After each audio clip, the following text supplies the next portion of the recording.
ایک ہے کسی کو پکارنا، کسی سے مدد چاہنا، کسی سے کسی کام کے اندر جو ہے کوئی امداد کی خواہش کرنا، جو کہ ہو دنیاوی جو معمولات ہیں، جو عام ہمارے قواعد ہیں، ظاہری مادی اسباب و وسائل کے درجے میں، وہ شرک نہیں ہے۔ میں کسی سے کہتا ہوں مجھے ذرا پانی پلا دو،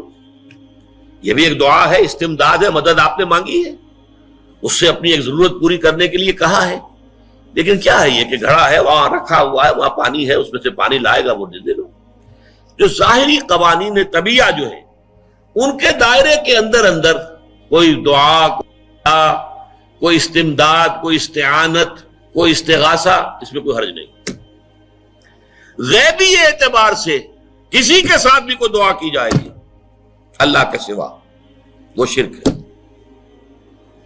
وہ استدعا ہو، استغاثہ ہو، استعانت ہو، استمداد ہو، استنصار ہو، کچھ بھی ہو، غیبی طور پر دنیا کے معروف طریقوں میں اور جو ہمارے طبعی قوانین ہیں ان کے دائروں کے اندر مدد مانگنا، اس میں قطعاً کوئی شرک نہیں ہے، توحید ہے۔ البتہ اس میں بھی ایک باریک نکتہ ہے۔ ایک بزرگ تھے جو فوت ہو گئے، انہوں نے یہ بات مجھے جس طرح سمجھائی تھی وہ آج بھی میں ان کا مشکور ہوں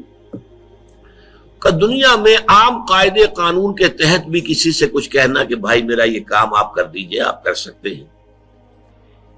ایک دفعہ کہنا جائز ہے، دوسری مرتبہ یاد دلا دینا کہ شاید بھول گئے، وہ بھی جائز ہے، تیسری مرتبہ کہنا شرک ہو جائے گا۔ تم نے یہ سمجھا ہے کہ تمہارا کام یہی کر سکتا ہے، کام کرنے والا تو اللہ ہے۔ لا فاعل فی الحقیقت ولا مؤثر الا اللہ، حضور نے فرمایا کہ اگر تمہیں جوتا باندھنے کا تسمہ درکار ہو تب بھی اللہ سے مانگو، کسی کے سامنے سوال کا جو ہاتھ جو ہے وہ دراز نہ کرو۔ اللہ نے تمہیں ایک عزت نفس دی ہے، اس عزت نفس کو دھیلا نہ بناؤ، کسی کے سامنے جو ہے اپنا ہاتھ پھیلا دینا، اپنی عزت نفس جو ہے اس کو ختم کر دینا ہے، مت مانگو کسی سے کچھ۔ لیکن یہ کہ ٹھیک ہے دنیا میں کام چلتا ہے۔ حضور کا شکی شان تو یہ تھی کہ اگر آپ سواری پر ہوتے تھے اور آپ کی چھڑی گر گئی تو سواری کو بٹھا کے اس سے اتر کر چھڑی خود اٹھاتے تھے، آپ کسی اپنے ساتھی سے یہ نہیں کہتے تھے کہ میری چھڑی پکڑا دو گے۔ آپ کی تو غیرت کا عالم جو ہے وہ بہت بلند تھا، بہت بلند تھا، بہت بلند تھا۔ لیکن دنیاوی عام طریقے سے یہ کہ ٹھیک ہے بھئی آپ ایک کام ہے آپ کر سکتے ہیں، یہ کر دیجیے، اس نے کہہ دیا ٹھیک ہے میں کروں گا، پھر بھول گیا یا کچھ اور ہوا، دوسری مرتبہ یاد دہانی کرا دی، تیسری مرتبہ جو ہے انہوں نے کہا کہ پھر اس میں شرک کی بو آنے لگتی ہے کہ معلوم ہوتا ہے کہ آپ نے سمجھا ہے کہ اسی کو اختیار حاصل ہے، یہی مقتدر ہے،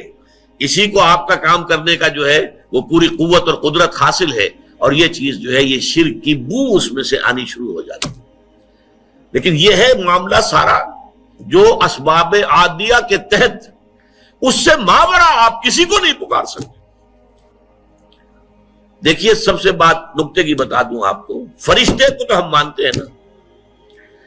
حضرت شیخ عبد القادر جیلانی رحمۃ اللہ علیہ کی روح ہے یا نہیں ہے، سنتی ہے نہیں ہے، حاضر ہے کہ نہیں ہے، ناظر ہے کہ نہیں ہے، 100 اختلاف ہو جائیں گے، اختلافات کی تو گنجائش ہے نا۔ فرشتہ ہے یا نہیں ہے، وہ تو فرشتہ تو ہے، آپ کے دونوں کندھوں پہ بیٹھا ہوا ہے، کرامن کاتبین ہے کہ نہیں ہے، یرسل علیکم حفظہ، آپ کے جو باڈی گارڈ اللہ فرشتہ نہیں بھیجتا، لیکن آپ فرشتے سے بھی نہیں کہہ سکتے کہ میرا یہ کام کرو۔ فرشتے کے وجود پہ تو کوئی شک نہیں ہے، یا جبرائیل میرا یہ کام کرو، قطعاً نہیں، غلط، شرک۔ لا تدعو مع اللہ احدا، اللہ کے سوا پکارنا کسی کو نہیں ہے، دعا کسی سے نہیں ہے، استغاثہ کسی کا نہیں ہے، استعانت کسی سے نہیں ہے، استمداد کسی سے نہیں ہے، استنصار کسی سے نہیں ہے سوائے اللہ۔